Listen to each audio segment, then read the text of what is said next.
இன்றைய இறையாசீர் மார்க்கு 1:11. அப்பொழுது, என் அன்பார்ந்த மகன் நீயே, உன் பொருட்டு நான் பூரிப்படைகிறேன் என்று வானத்திலிருந்து ஒரு குரல் ஒலித்தது. அன்பிற்கினியவர்களே, நமது வாழ்வில் சில வார்த்தைகள் நமக்கு பெரிய ஆற்றலை கொடுக்கும், சில வார்த்தைகள் நமக்கு வேதனை கொடுக்கும்.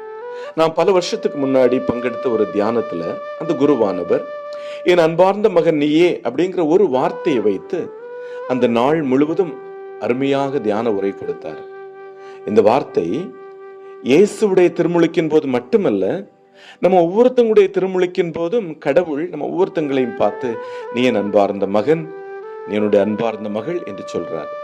எவ்வளவு பெரிய உண்மை, எவ்வளவு மகிழ்ச்சி!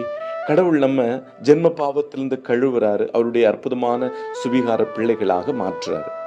நான் கடவுளுடைய பிள்ளை என்னும் குரல் இந்த நாள் முழுவதும், வாரம் முழுவதும், மாதம் முழுவதும், ஆண்டு முழுவதும், ஏன் என்னுடைய ஆயுள் முழுவதும் என் காதுல ஒலிச்சுக்கிட்டே இருக்கட்டும். எல்லாம் வல்ல இறைவன், தந்தை, மகன், தூய ஆவியானவர் இந்த நாள் முழுவதும் உங்களை ஆசீர்வதித்து பாதுகாத்து வழி நடத்துவாராக. ஆமேன்.